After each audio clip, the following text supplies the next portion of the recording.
Assalamualaikum warahmatullahi wabarakatuh. Alhamdulillah wassalatu wassalamu ala rasulillah ma ba'd. Jamaah rahimakumullah, sebuah nikmat yang agung, sebuah nikmat yang besar sekali, yang banyak di antara kita kurang mensyukurinya, adalah nikmat sehat. Yang sampai kata Nabi SAW, ni'matani maghbunun fihima kathirun minan nas. Ada dua nikmat yang kebanyakan manusia lalai untuk mensyukurinya. Bahkan dia mungkin memandang itu bukan nikmat. Kayak anak-anak nih sekarang ini pesantren, yang dianggap nikmat itu apa? Fulus, harta, ya. Jadi kalau melihat ada orang pegang handphone mahal, ya Allah, nikmat banget. Dia lupa dengan nikmat tangan yang memegang handphone itu. Ada yang mau tangannya dipotong, dikasih uang 1 triliun, bayangin. Tahu uang 1 triliun? Berapa? Berapa juta 1 triliun itu?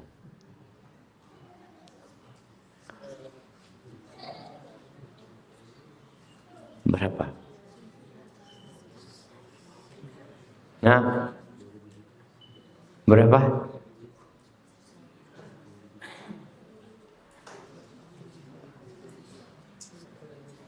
$10.000 juta. 10.000 juta mah 10 miliar. Hah? 1 T itu 1.000 miliar. 1.000 miliar. Mau? Tangannya dipotong tapi dapat 1 T. Apa gunanya? Itu yang kadang-kala kita lupa untuk mensyukuri. Dan kelak ketika hari kiamat, Allah mengatakan la tus'alunna yauma idzin 'anin na'im. Di antara pertanyaan yang akan ditanyakan adalah alam nusahhi badanak. Bukankah kami telah memberimu badan yang sehat? Pakai buat apa? Dan yang kedua, waktu luang.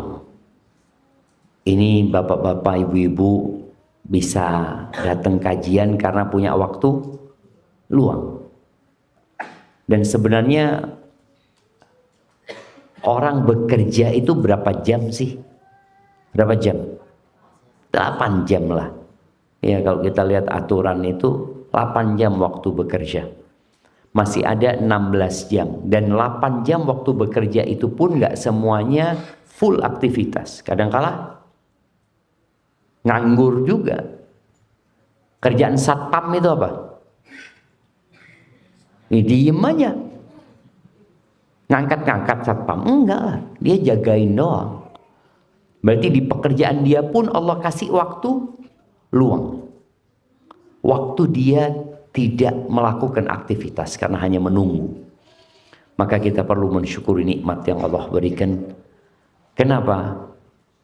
La in syakartum la azidannakum wa la in kafartum inna adzabi lasyadid. Kemudian yang ketiga, nikmat yang kadangkala kita lupakan adalah nikmat dapat menuntut ilmu.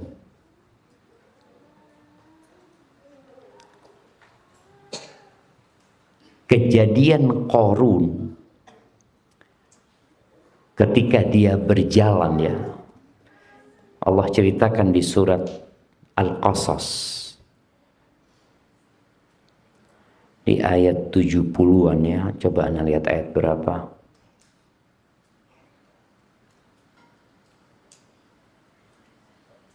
Ayat 80. Di ayat 80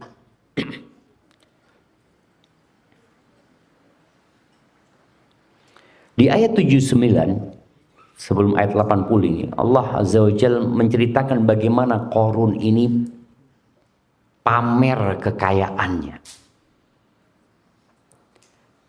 Dan biasanya orang kaya ya ingin dilihat kekayaannya.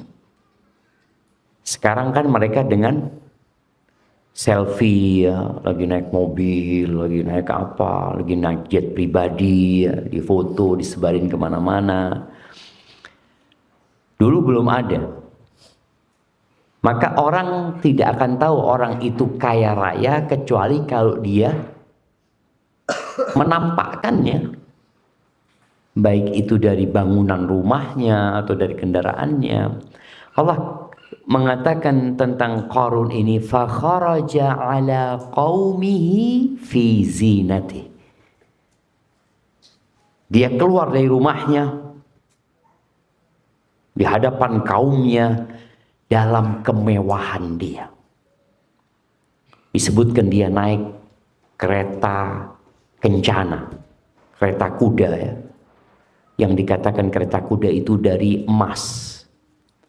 Lalu kudanya itu dikasih baju-baju dari emas. Kemudian di hadapannya ada 300 dayang-dayang perempuan. Kunci gudangnya itu dipikul sama orang-orang yang kuat. Bagaimana cara pandang orang tentang orang kaya ini? Nih anak-anak nih, kalau melihat mobil apa yang paling antum sukai? Mobil apa yang paling antum sukai? Atau harta apa yang paling antum ingin kalau besar nanti punya? Hah? Apa? BMW ya? BMW, oke BMW. Sebelahnya? BMW juga? Rolls Royce, lain kelasnya ini, udah lebih tinggi nih Rolls Royce ini. Bugatti, Mercy. Nah, sama-sama yang mana ini? BMW nanti. Jadi punya satu-satu, nggak mau numpang punya temannya. Iya, artinya kepingin kalau bisa punya sendiri-sendiri. Padahal BMW itu cukup buat 5 orang lah, sedan itu kan. Tapi nggak maunya sendiri-sendiri. Ya, manusia.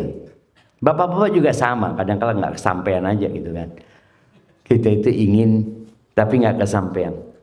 Allah sebutkan bagaimana sikap orang yang berilmu dan yang tidak berilmu. Kenapa tadi Ustadz sebutkan bahwasannya ilmu ini nikmat yang agung yang insya Allah dengannya kita selamat dunia akhirat.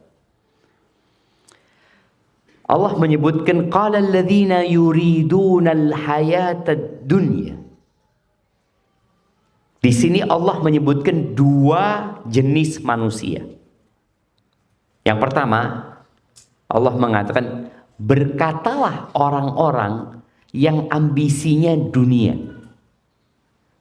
Jadi yang ada dalam benak mereka adalah dunia. Orang kalau sudah cinta dunia, maka dia akan melihat kepada kemewahan itu suatu keberhasilan, suatu kejayaan, sesuatu yang harus dikejar dan diburu. Maka orang yang cinta dunia ini mengatakan, ya laita lana mithla ma utiya Qarun. Makanya kalau kita lihat tadi ada Bugatti lewat ya, kapan anak punya kayak gitu ya? Ada. Motor, kalau motor antum kepingin motor apa? Vario aja. Iya boleh jadi, karena dia yang dilihat Vario itu keren gitu kan. Daripada Beat lebih keren mana? Vario lah, aduh Beat gitu. Iya. Pengen motor apa? Honda. Iya Honda apa? Ini Vario juga Honda gitu. Nah, apa? Honda apa ini?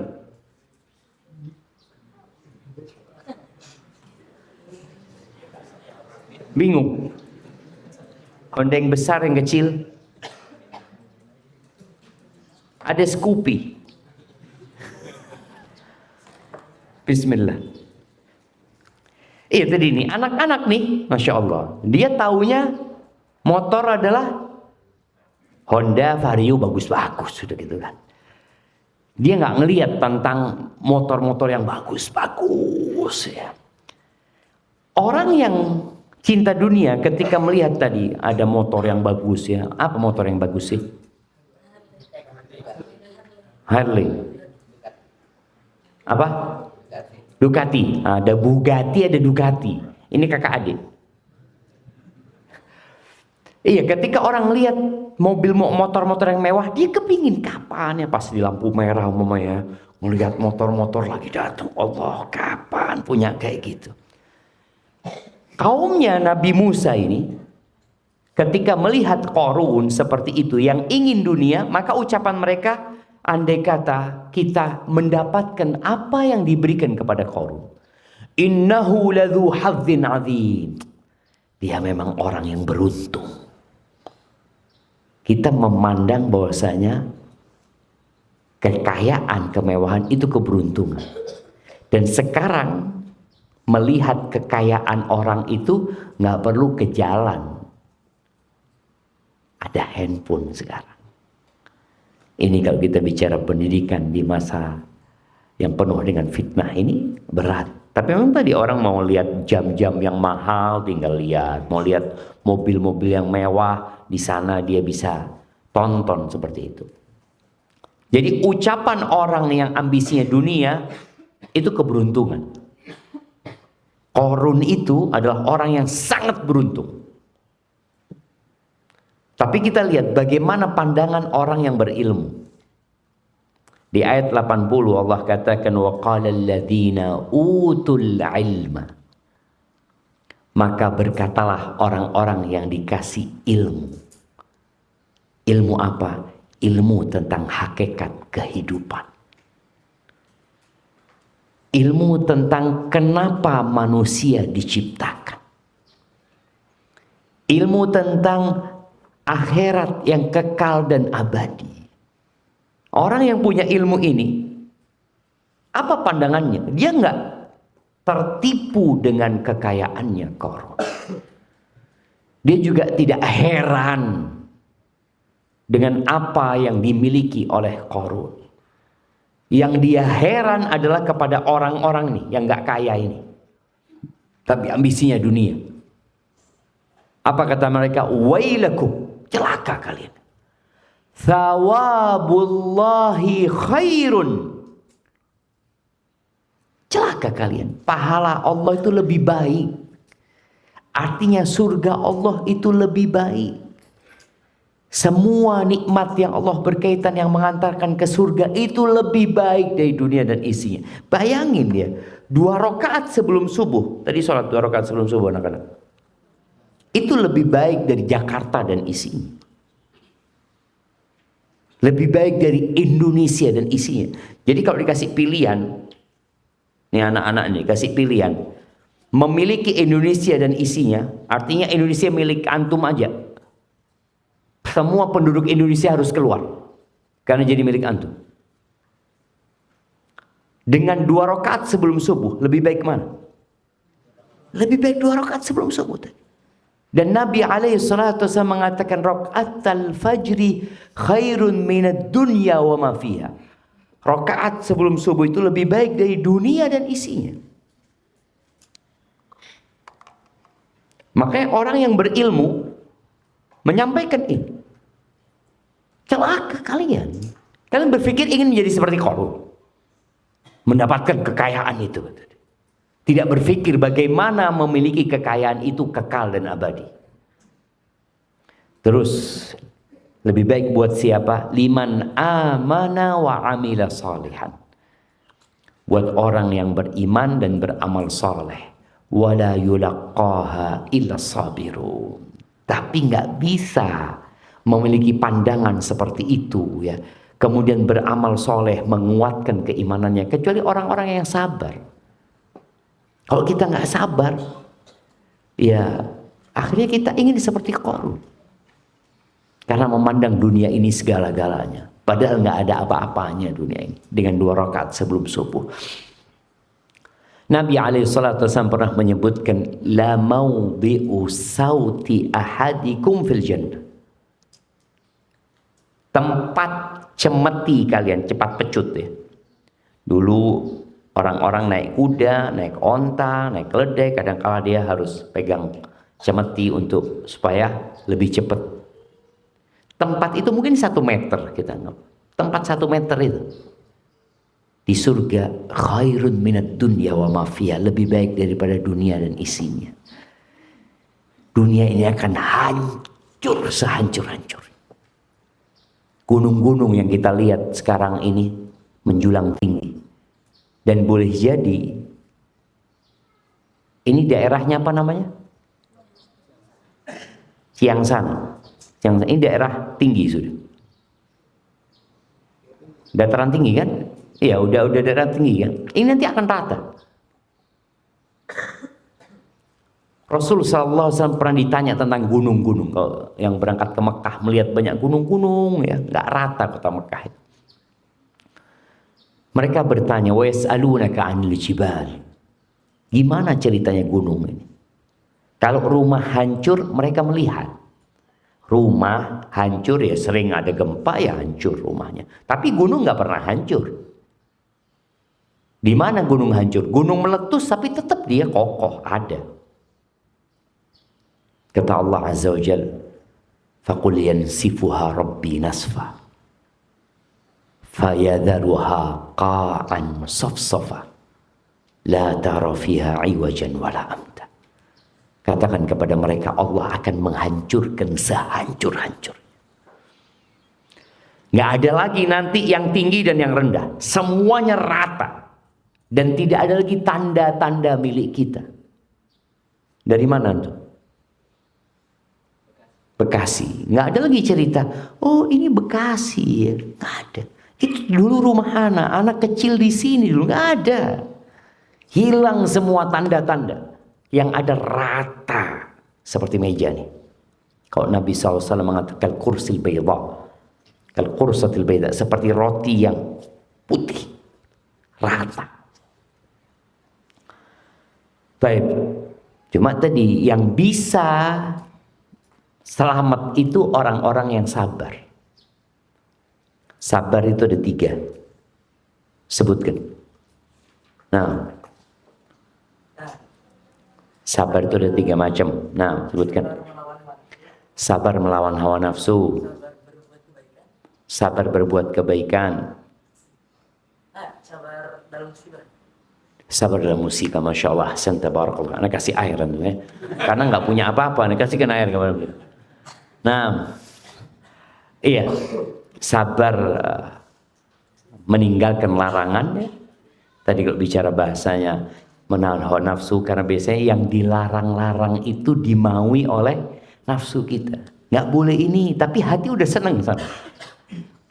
Makanya bapak-bapak nih kalau ngomong sama istrinya, istriku, aku cinta sama kamu, katakan. Aku minta satu hal. Semua lemari di rumah ini boleh kau buka, kecuali yang itu ya. Jangan kamu buka. Kira-kira apa yang dilakukan sama istri? Dibuka. Dibuka. Padahal tulisannya cuma ketika dibuka, kamu buka kan? Iya. Cuma itu tulisan. Tapi tadi dikatakan tadi menahan hawa nafsu. Jadi kita punya keinginan yang dilarang itu mesti membuat kita penasaran. Kenapa kok nggak boleh? Sebagaimana Nabi Adam alaihissalam. Nabi Adam itu boleh makan dari semua yang ada di surga. Bayangin, semuanya boleh. Wala taqraba hadhihi syajarah. Jangan ini, pohon ini jangan dideketin. Dekat aja jangan sudah. Ternyata bukan dekat, malah dimakan atas godaan ya iblis dan hawa nafsu manusia. Maka perlu kesabaran tadi. Lalu apa yang terjadi sama Qarun? Allah mengatakan fakhasafna bihi wa bidarihil ardh. Allah tenggelamkan Qarun ini bersama rumah dan semua kekayaan. Jadi bukan dia sendiri. Tapi bersama rumah-rumahnya, wallahu a'lam apakah di rumahnya ada keluarganya, tentunya biasanya seperti itu. Bersama semua Allah benamkan. Fama kana lahu min fi'atin yansurunahu min dunillah. Enggak ada yang bisa nolong Qarun. Kalau dia punya anak buah, ya punya bodyguard, enggak ada yang bisa nolong dia. Dan itu yang terjadi dengan kita. Kira-kira kalau Republik Indonesia ini diserang oleh negara lain, kita akan melakukan perlawanan apa enggak? Tentulah. Kita punya TNI dan kita punya rakyat yang akan bergabung dengan TNI untuk menyelamatkan negeri ini. Tapi ketika terjadi gempa, kemana TNI lari? Nah, apakah TNI akan lari ke gudang senjata untuk ambil senjata? Apakah TNI akan mengeluarkan tanknya? Akan mengeluarkan kapal perangnya? Kenapa? Kita mau menghadapi gempa. Nggak ada. Nggak bisa. Maka Allah katakan nggak ada yang bisa nolong Qarun. Nggak ada. Kalau mungkin Qarun dirampok, ada yang bisa melawan. Tapi ketika menghadapi Allah Azza wa Jalla, nggak ada. Lalu kata Allah Azza wa Jalla, wa ma kana minal muntasirin, dan dia tidak termasuk orang-orang yang tertolong juga. Bagaimana sikap orang-orang yang ingin dunia? Ingat, anak menyampaikan ini karena anak-anak nih akan lulus ya dari sekolah. Orang tua juga akan melihat anak-anaknya lulus dari sekolah. Ambisi kita cuma dua, ada yang ambisi dunia, ada yang ambisinya akhirat. Dan kalau antum jadi ustadz, kira-kira antum masih suka sama fulus apa enggak?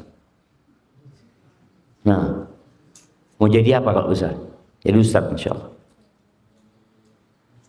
Jadi pembisnis, kenapa?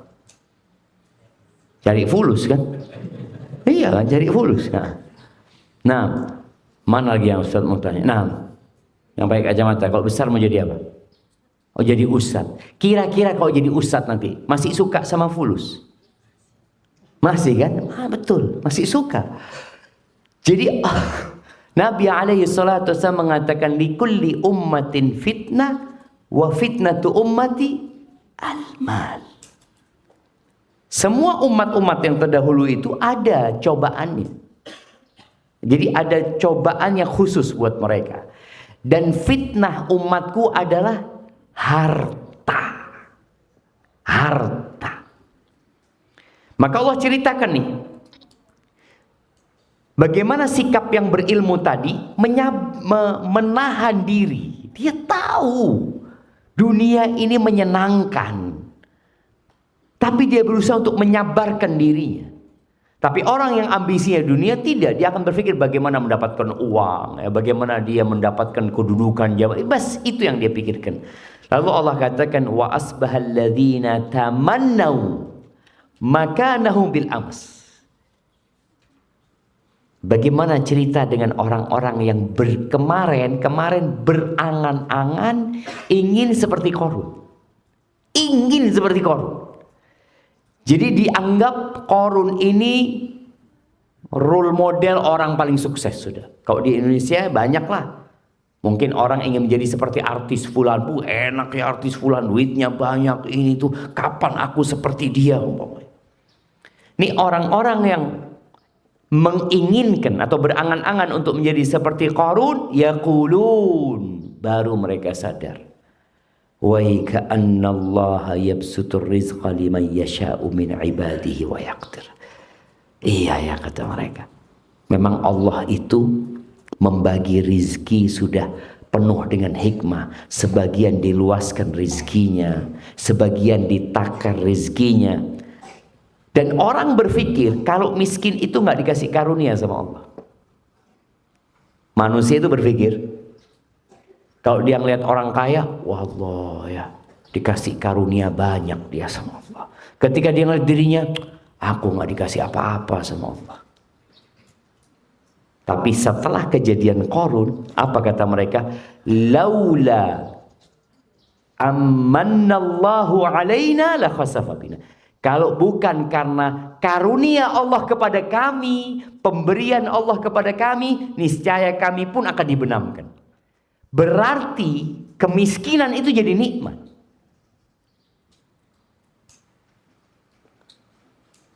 Mau miskin mau kaya, anak-anak kaya loh Ustaz.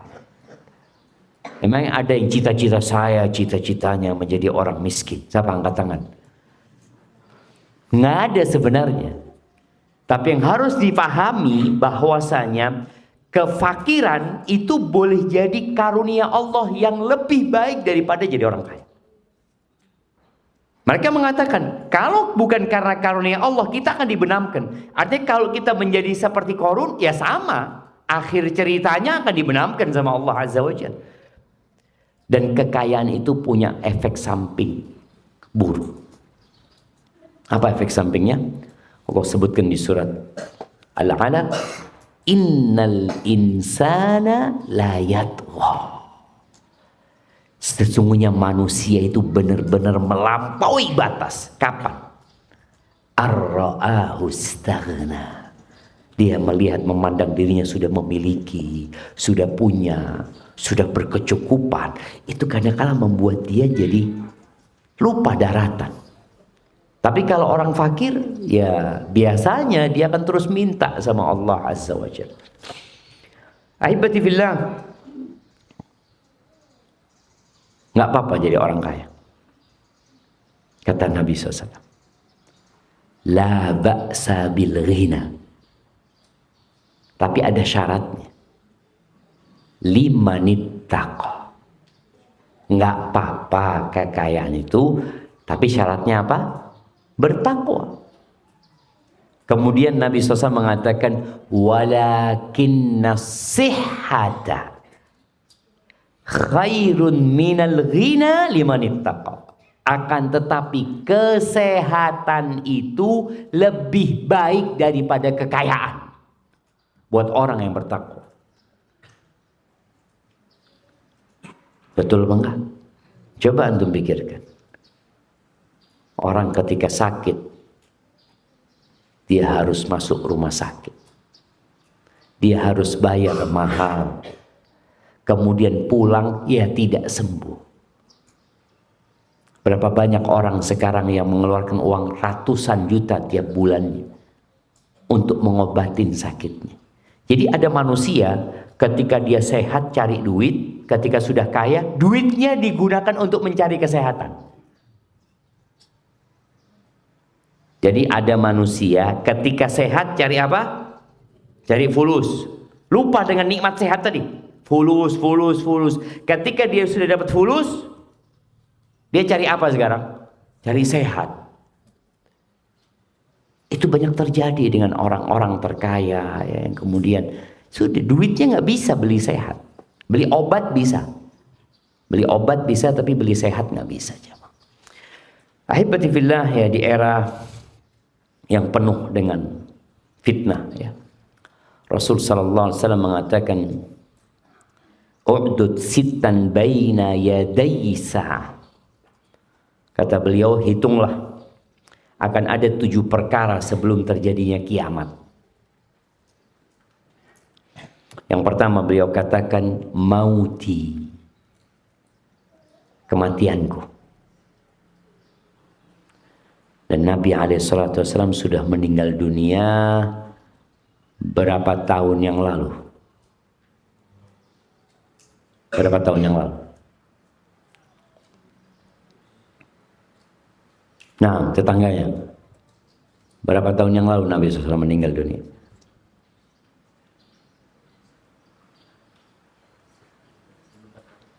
Seribu 1400. Baik. Yang belakang.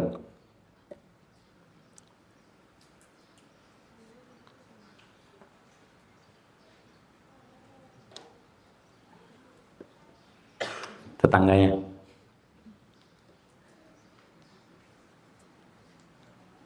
Ini Ini tanda-tanda kiamat gitu. Artinya tanda, anak kepingin tahu tanda ini berapa tahun yang lalu sudah terjadi gitu.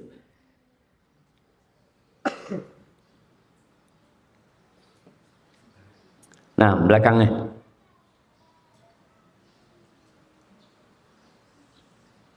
Berapa? 1345. Hampir benar, tapi masih jauh. Gimana hampir benar tapi masih jauh gitu jemaah ya. Nah,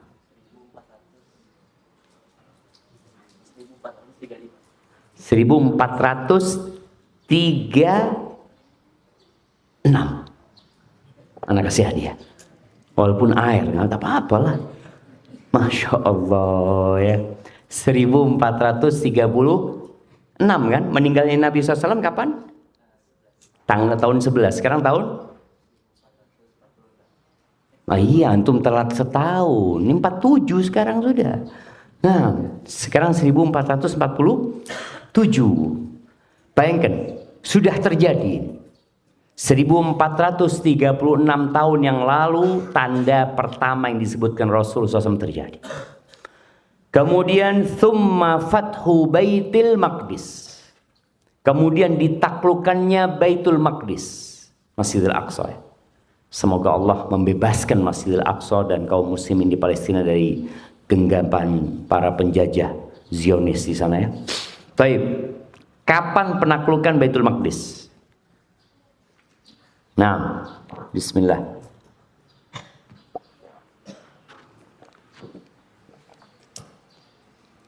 Nah, ayo santri-santri ini harus tahu sama sejarah. Kenapa? Karena sejarah itu kejayaan kita. Kalau generasi umat Islam sekarang lupa dengan sejarahnya, maka jangan berharap Islam akan jaya kembali. Ya gimana? Dia nggak tahu. Apalagi kita doakan saudara-saudara kita, Allahumma ansur ikhwanal mustad'afin fi Filistin. Doa kita seperti itu. Ditanya, kapan Palestina itu ditaklukkan sama umat Islam? Wallahu a'lam ya, dulu kayaknya. Dulu. Ya jelas dulu, sekarang dikuasain Yahudi gitu. Nah, tahun berapa? Umar bin Khattab itu datang dari kota Madinah menerima kunci Masjidil Aqsa. Dan itu tanda kiamat. Tahun berapa? 4 tahun setelah meninggalnya Rasulullah SAW. Berarti tahun berapa? 15. 11 Rasulullah SAW meninggal. Kemudian 4 tahun kemudian Baitul Maqdis ditaklukkan. Thumma mutan ya'khudhu fikum kaku'asil ghanam. Kemudian yang ketiga, akan ada wabah penyakit seperti wabah yang menimpa kambing. Di Indonesia ini ada wabah. Tapi di Indonesia ini terakhir itu yang banyak menimpa kambing itu ada namanya PMK. Penyakit mulut dan kaki. Jadi kambing itu nggak bisa berdiri ya, ini itu. Nanti akan ada penyakit yang terjadi yang membuat tuh kambing-kambing pada mati semuanya. Akan terjadi hal itu dan para ulama menyebutkan itu terjadi sudah. Kapan terjadinya? Terjadinya di Syam. Setelah Syam ditaklukkan, kemudian tadi tahun 15 Hijriah, Masjidil Aqsa di tangan umat Islam ya. Jadi Syam itu kota apa aja? Kalau bicara Syam. Nah, jangan tolak-tolak kemana-mana. Nanti ketika di padang mahsyar nggak bisa nolak-nolak gitu. Kalau ditanya itu, lihat kanan, amalan dia, kiri amalan dia. Kalau sekarang masih kelihatan kanan ada sohib, bisa ditanya ini. Nah, Syam. Kalau bicara Syam, artinya kalau kita bicara negeri Syam itu mana gitu loh sekarang ini. Kalau kita bicara Nusantara, Nusantara itu mana aja? Indonesia, Malaysia, Brunei, Bekasi. Betul, Bekasi masuk Nusantara, jelas. Jelas masuk Nusantara. Iya. Tadi kita jadi tahu ketika bicara Nusantara, maka Nusantara itu Indonesia, Malaysia, mana lagi Singapura, kemudian Brunei Darussalam itu masuk wilayah Nusantara sebenarnya kalau kita bicara Nusantara. Nah, Syam ini mana? Palestina, betul. Kemudian Suriah. Lalu Urdun. Nah, Urdun itu Jordan. Jadi kalau bahasa Arabnya Syam itu Al-Urdun. Filistin. Suriah, Lubnan. Lubnan itu Libanon. Itu 4 negeri Syam. Yang disebut Syam itu 4 negeri tadi. Pada 3 tahun setelah ditaklukkannya Palestina, itu terjadi ta'un amwas. Wabah penyakit jemaah. Yang katanya dimulai dari tikus ya. Itu kalau bahasa medisnya, nggak tahu bapak-bapak apa bahasa medis, Black Death mereka nyebutnya. Kematian, jadi orang jadi hitam kulitnya, itu mati. Dan banyak sahabat yang meninggal dunia. Itu 3 tahun setelah penaklukan Baitul Maqdis. Kemudian yang keempat, thumma istifadatul mal hatta yu'tar rajul mi'ata dinar fayadhallu sakhitan. Kemudian nanti ada masa di mana harta itu berlimpah ruah, banyak harta, sampai-sampai orang dikasih 100 dinar itu masih marah. Ada yang mengatakan itu sudah terjadi, ada yang mengatakan belum. Dikasih 100 dinar itu marah. 100 dinar itu sekarang hampir 1 miliar. Itu dikasih 1 miliar. Apa ini 100 dinar itu? Supaya Anda nggak ngomong 1 miliar ya. Karena ini nanti angka ini akan berubah. Jadi mungkin antum nanti ketika sudah lulus 100 dinar tetap, tapi rupiahnya berbeda. 100 dinar itu 4,25 kali 100. Jadi 425 gram emas. Masya Allah, jazakallah khair. Nah, biar sekalian Ustadz ini ngajarin adab ya. Jadi kalau naruh cangkir piring buat Ustadz itu bukan Ustadz ya, buat siapa saja, buat tamu apa, itu pegangannya di sebelah kanannya. Jadi tinggal pegang gini, terus minum. Bismillah. Benar ya mah. Kadang-kadang kan kalau kayak tadi naruhnya kan gini kan. Gimana cara ngambilnya? Atau naruhnya gini. Waduh. Susah. Banyak tangan kiri nantinya.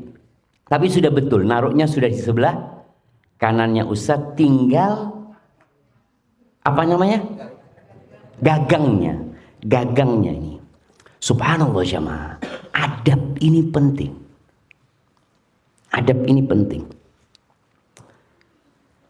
Karena kalau sudah ngomong adab panjang ceritanya nanti sudah. Bukan itu yang kita bicarakan. Bicara tadi 1 dinar itu 4,25 gram emas. Jadi tadi ini orang dikasih 100 dinar fayadhallu sakhitan. Dia marah gitu. Ulama menyebutkan nggak berkah harta pada waktu itu. Orang sudah sangat berambisi dengan harta dan kadang-kadang nggak tahu mau dibuat apa. Nih anak-anak, kalau antum sholat itu dapat fulus, enak apa enggak? Sholat subuh ya, bisa subuh ngelihat 100.000, alhamdulillah gitu kan. Kira-kira enak nggak? Enak kan? Buat apa fulusnya? Buat apa? Buat belanja kan? buat belanja 100. Jadi kalau satu hari dapat berapa? Kalau satu sholat dapat 100.000, dapat berapa? 500. Itu yang sholat wajib. Kalau tambah sholat sunnah, tambah banyak lagi. Kalau manusia sholat dapat uang, ada nggak pasar yang buka? Ada nggak antum semua mau ke pasar, mau belanja, ke minimarket, mau beli? Ada yang buka. Mereka mau cari fulus tinggal sholat, kata dia. Ini yang mau isi bensin ke SPBU, ada nggak yang jaga SPBU? Datang fulus, itu dia, fulus sholat, fulus, tak perlu kerja. Bayangin, kenapa Allah dijadikan pahalanya itu di dunia? Soalnya kalau orang ibadah dikasih fulus, tutup dunia ini. Tutup. Kira-kira ada nggak yang jadi presiden? Saya mau jadi presiden, nggak ada, kata dia. Apa? Fulus, sholat. Kurang fulusnya, tambah sholat lagi gitu loh. Tapi buat apa fulusnya itu? Mati. Apakah akan ada petani yang masih menanam padi? Nggak ada petani, tinggal sholat. Allahu Akbar, fulus. Allahu Akbar, fulus. Nggak ada. Maka tadi Allah tidak jadikan pahalanya fulus. Kalau di surga itu nggak ada lagi orang kerja, nggak ada lagi. Makanya pahalanya Allah berikan di surga. Tinggal menikmatin. Hari ini kita perlu beramal. Maka tadi akan datang fitnah nanti. Orang dikasih 100 dinar marah dia. Apa cuma segini? Allahu Akbar. Dari banyaknya harta. Kemudian yang kelima, wa fitnah. Akan ada fitnah, la yabqa baitun minal arabi illa dakhalatu. Akan ada fitnah yang tidak ada satu rumah pun dari rumah orang Arab itu kecuali akan dimasuki olehnya, oleh fitnah ini. Ada yang menyebutkan fitnah itu peristiwa yang terjadi pada waktu perang Siffin, ya, atau kemudian fitnah-fitnah yang telah berlalu. Sebagian ulama masa kini menyebutkan boleh jadi fitnah yang dimaksud Nabi SAW selain yang sudah berlalu, dan yang lebih dahsyat itu adalah fitnah internet. Nih kalau sekarang HP kita, bisa HP hidup tanpa internet? Bisa, Ustaz. Hidup doang gitu, nggak bisa buka apa-apa gitu. Iya. Fitnah yang masuk ke setiap rumah. Bahkan boleh jadi fitnah di luar rumah sama di dalam rumah lebih dahsyat di dalam rumah. Ketika Uqbah ibn Amir, insya Allah Uqbah ibn Amir seorang sahabat, berkata kepada Nabi SAW, ya Rasulullah, man najah? Wahai Rasulullah, ajarkan kepada kami, keselamatan itu apa? Dan ketika terjadi fitnah itu, banyak fitnah, bagaimana cara kita menyelamatkan diri kita? Kata Nabi SAW, wal yasa'ka baituka. Amsik alaika lisanak wal yasa'ka baituka wabki ala khati'atika. 3 cara untuk menyelamatkan diri dari fitnah. Yang pertama, jaga lisan. Sekarang pun jaga lisan, jaga tulisannya. Karena orang nggak ngomong tapi nulis sekarang. Yang kedua, cukuplah kau dengan rumahmu. Jangan kemana-mana. Yang ketiga, tangisi dosa-dosamu. Bagaimana ketika fitnahnya itu masuk di rumah gitu. Masuk di rumah. Nih anak-anak bisa bayangin, anak-anak nggak hidup di masa Ustadz dulu hidup. Dulu orang kalau mau nonton film itu, yang punya TV di kampung itu cuma 1-2 orang.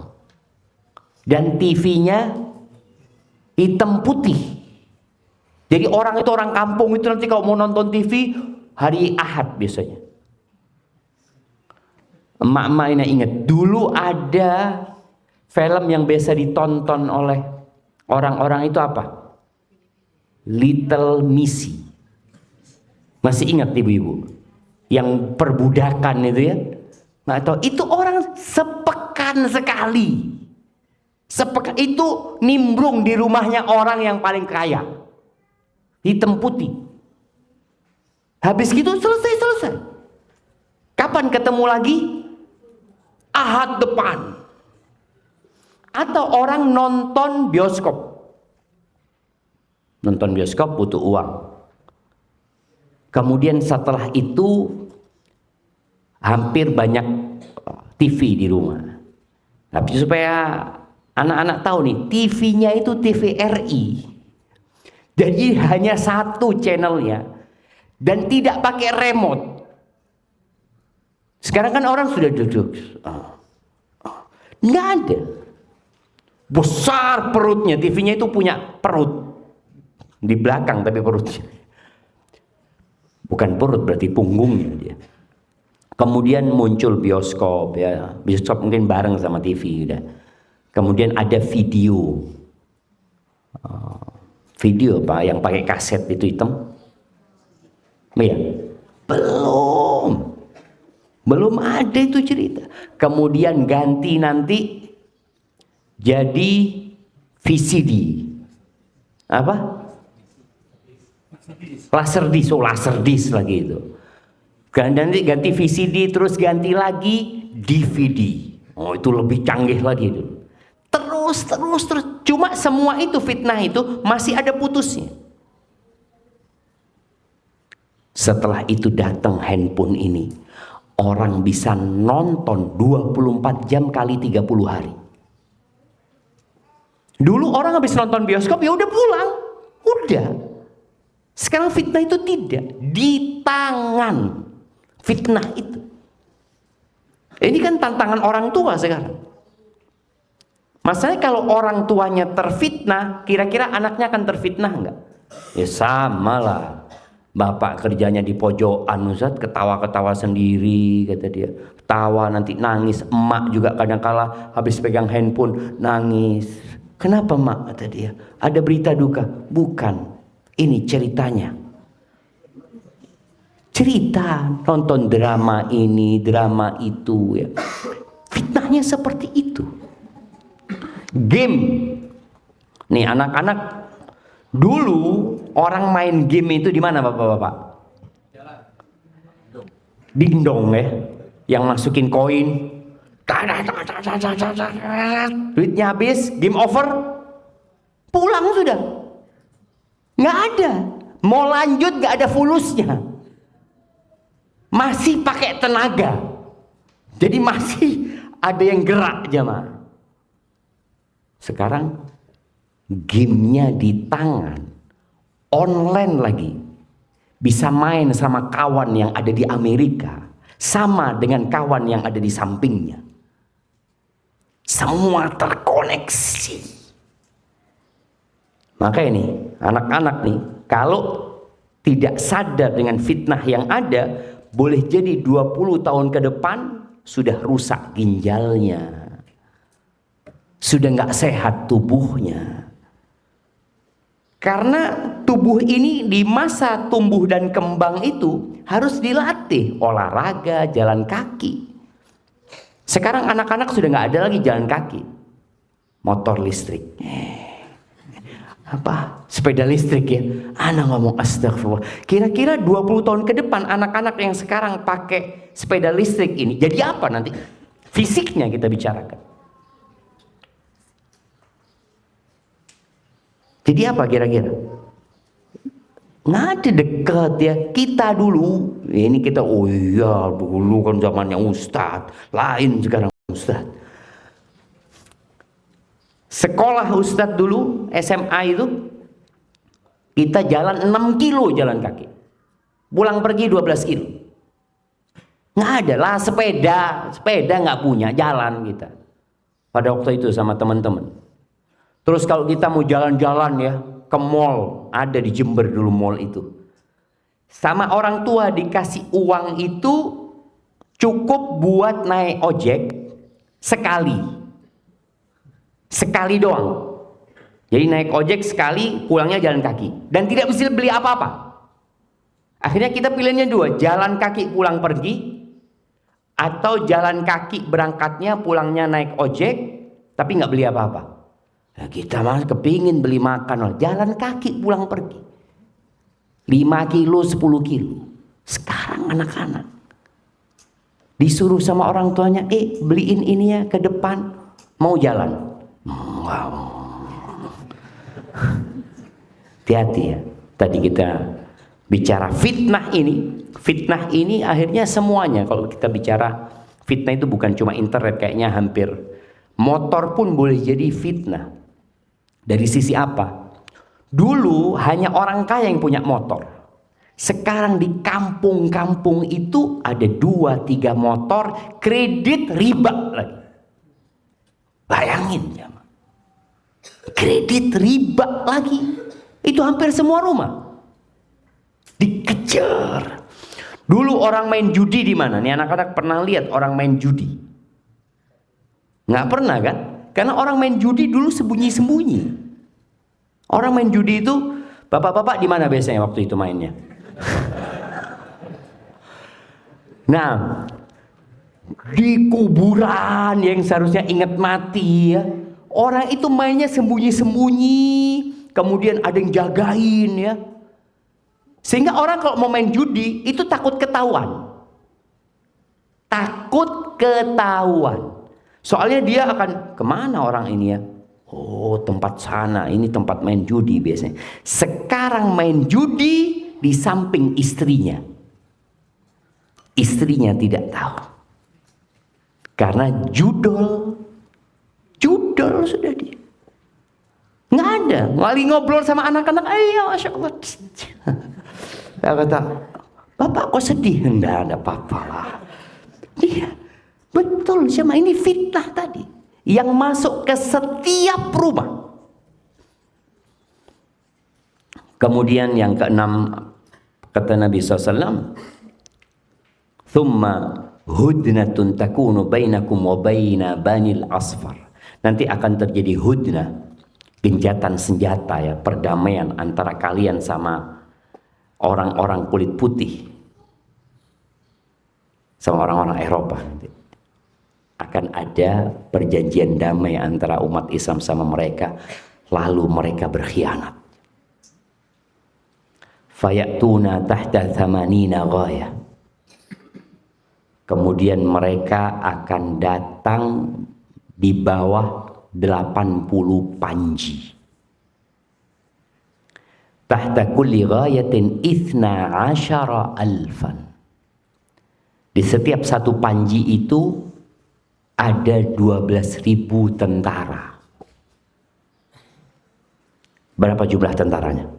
Nih anak-anak nih. 80.000 panji. Jadi pasukan itu dibagi-bagi. Pasukan mereka. Mereka nanti akan menyerang umat Islam. Dan ini akan terjadi nanti. Kita yakin dengan sabda Nabi SAW. Hadis ini diriwayatkan Imam Bukhari. Mereka akan menyerang umat Islam di bawah 80 panji. Bawa 80 bendera. Mungkin ini benderanya Denmark, ini mungkin Perancis, mungkin mana-mana, nggak tahu lah nanti apa yang akan terjadi. Yang jelas mungkin Amerika, itu akan terjadi. Mereka akan menyerang umat Islam. Padahal ada perjanjian damai. Tapi mereka berkhianat.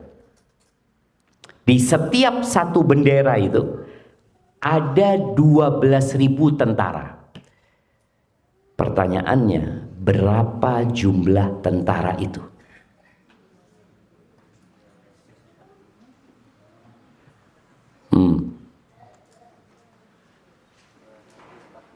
240.000.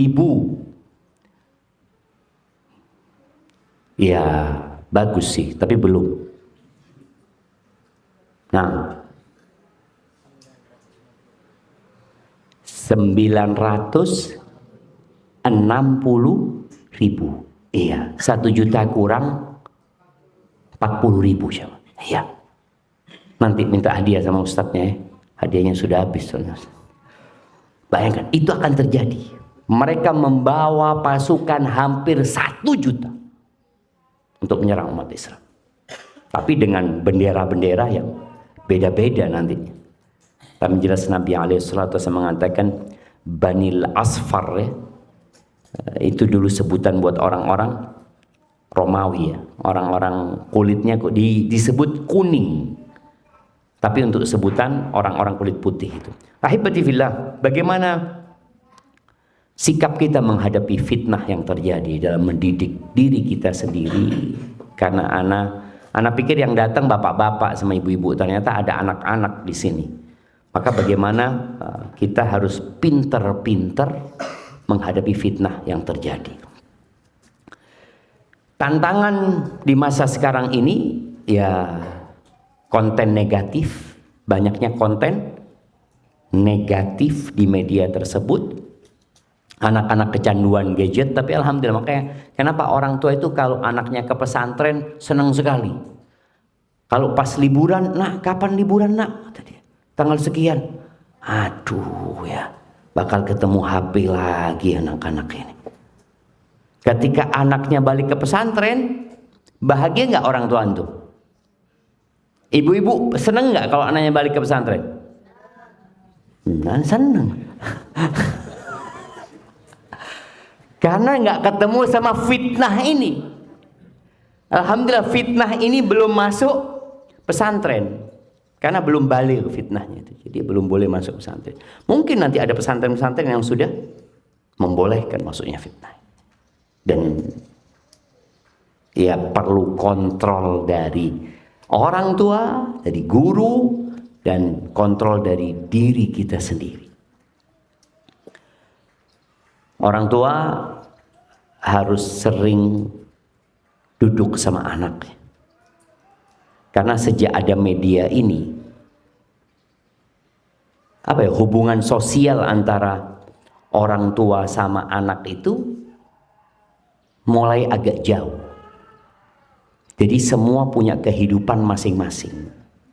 Orang tua punya kehidupan di alam, kadang-kadang suami istri. Ya Allah jemaah ya. Tahun 2010 mungkin 2010 anak pulang dijemput sama kawan, dia suami istri sama supirnya. Akhirnya anak duduk di depan. Anak pikir perjalanan ini akan penuh dengan obrolan. Ternyata suami istri di belakang itu sedang pegang BlackBerry masing-masing. Jadi suami istri ini nggak ngobrol sama orang mana nggak tahu. Jadi semua pegang BlackBerry. Tahu BlackBerry? Sebagian anak-anak lahir ketika BlackBerry sudah mati. Jadi nggak tahu ada BlackBerry. BlackBerry itu sebelum adanya Android ya, sebelum ada iOS ini, ya untuk WA yang lebih murah mungkin ya. Seperti jadi sibuk dengan teknologi ini. Maka orang tua harus mengontrol diri, kapan dia pakai dan kapan dia tidak pakai. Memang ada gaya hidup yang berubah sekarang ini, karena ada ibu-ibu di sini. Sekarang standar suami yang ideal seperti apa menurut ibu-ibu? Yang kalau berangkat kerja sampai tempat kerja dia WA, alhamdulillah udah sampai, ya mungkin dia foto. Jadi di tempat kerja pun sibuk dengan istrinya. Dulu nggak ada. Dulu orang tua kita nih, kalau keluar rumah ya udah nggak ketemu, nggak bisa dihubungi kecuali nanti sore pulang kerja. Jadi dari jam 7 keluar rumah itu kerja, baru ketemu nanti jam 4 dan tidak bisa dihubungi. Telepon mungkin hanya ada di rumah, itu orang-orang kaya juga yang punya telepon setelah ada telepon. Sebelum ada telepon sama sekali. Sehingga ketika orang tua bapak itu sampai rumah, dia sudah sibuk dengan rumahnya, nggak ada urusan pekerjaan. Tapi sekarang enggak. Bapak sampai rumah tetap dihubungin sama kantor, urusan kerjaan. Kenapa? Karena ibu-ibu suaminya ada di kantor masih dihubungin urusan rumah. Jadi anak perhatikan, oh iya, ada yang berubah. Jadi kadang-kala umpamanya ibu-ibu WA suaminya, "Bang, gas di rumah habis." Suaminya lagi ngurusin pekerjaan di kantor. Akhirnya mau nggak mau dia harus beliin ini itu atau gimana. Tapi dulu nggak ada. Jadi sang ibu fokus di rumah, sang bapak fokus di tempat kerja. Ketika sampai rumah fokus dengan rumah. Sekarang bagaimana mengkondisikan seperti itu? Bapak-bapak, ibu-ibu ketika ada di rumah fokus dengan anak-anaknya. Handphone nggak ada masalah ketika memang harus ada yang dihubungin ya, tapi jangan sampai handphone itu yang mengontrol kita. Jadi kita yang harus mengontrol handphone tersebut dan perlu adanya waktu yang ditetapkan. Waktu ditetapkan itu anak pegang handphone, anak-anak umumnya pegang handphone maunya berapa jam kalau lagi liburan? Sehari berapa jam? 24 jam? Berapa jam? 2 jam cukup? Berapa jam? Kira-kira 5 jam. Insyaallah. Baik, 5 jam itu dapat apa dengan 5 jam pegang handphone kira-kira? Dapatnya kan orang itu ketika dia dikasih tanggung jawab, dia perlu ditanya, engkau bisa menghasilkan apa nih 5 jam dikasih sama orang tuanya handphone? Bisa menghasilkan apa dengan 5 jam pegang handphone? Tambah hafalan Qur'annya kira-kira? Nah, tambah ilmunya? Tambah apa enggak? Boleh jadi hafalan Qur'annya tambah habis, ilmunya tambah berkurang. Yang ada cuma hiburan. Dan hiburan itu nggak boleh lama-lama. Jadi kalau bicara hiburan nggak boleh lama-lama. Kenapa? Anda mau kasih tahu nih anak-anaknya. Orang-orang sukses itu, apakah mereka sibuk bermain HP? Enggak. Bill Gates, anak yang baca Bill Gates itu, dia itu baru ngasih anaknya handphone ketika umur 14 tahun. Bayangin, dia salah satu orang terkaya di dunia. Setelah anak pikir-pikir ya, anak ingat dengan ucapan Ibnul Qayyim rahimahullahu ta'ala, ulama abad ke-8 Hijriyah. Beliau mengatakan, ajma'atil uqala min kulli ummah. Semua orang yang berakal sehat. Catat nih. Coba catat anak-anak. Ustaz kepingin antum catat. Ajma'at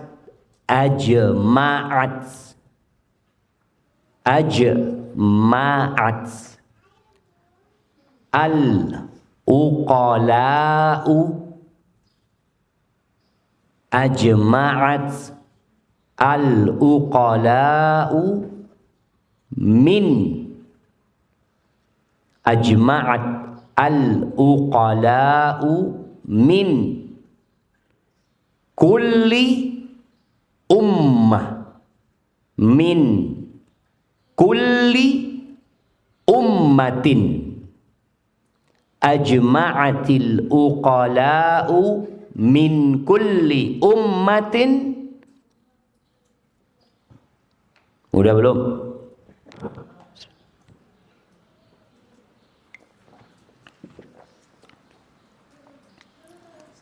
Udah? Anna an-na'ima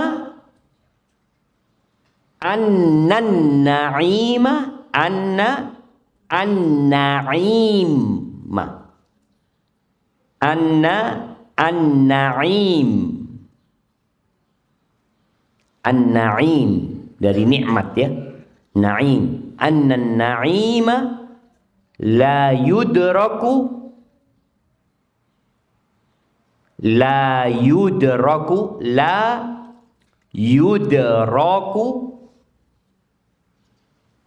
an-na'ima la yudraku bin na'imi. An-na'ima la yudraku bin na'imi. Waman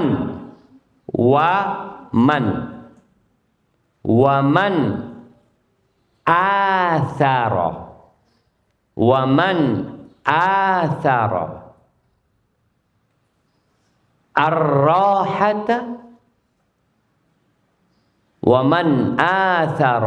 ar-rahata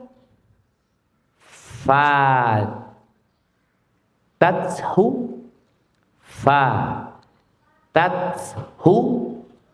ar-rahatu.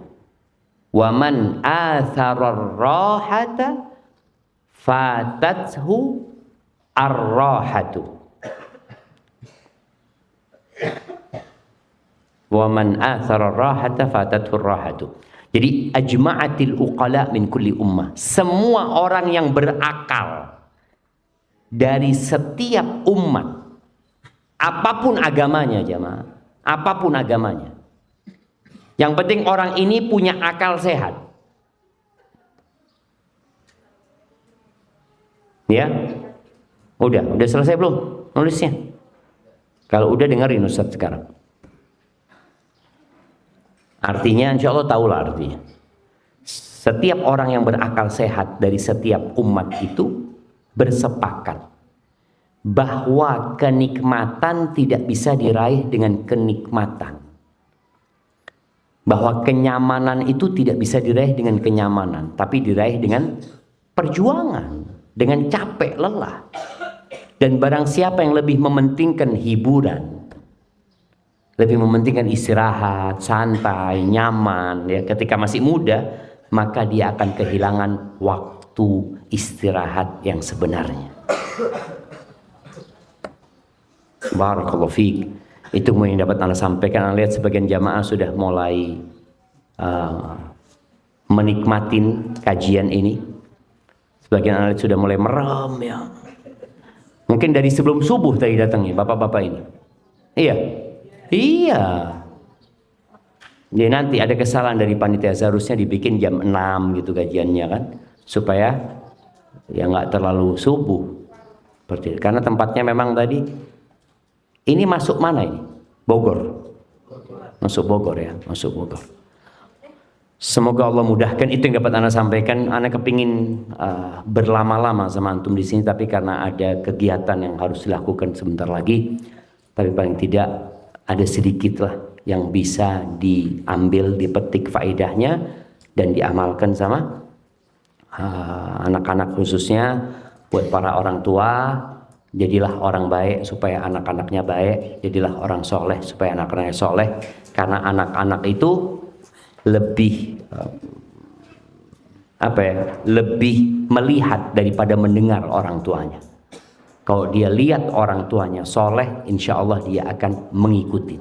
Tapi kalau dia lihat orang tuanya suka ngomong, ngasih nasihat, teori, ini macam-macam, kadang-kala anak-anak itu tidak mengamalkan karena orang tuanya sendiri tidak mengamalkan hal tersebut. Itu yang dapat Anda sampaikan. Mungkin kita nggak ada tanya jawab jamaah. Insya Allah di lain kesempatan semoga ma'had ini diberkahi sama Allah Subhanahu Wa Taala dan para orang tua dikasih anak-anak yang soleh soleha, dan semoga Allah memasukkan kita ke surganya. Subhanakallahumma wa bihamdika asyhadu an la ilaha illa anta astaghfiruka wa atubu ilaik. Wassalamualaikum warahmatullahi wabarakatuh.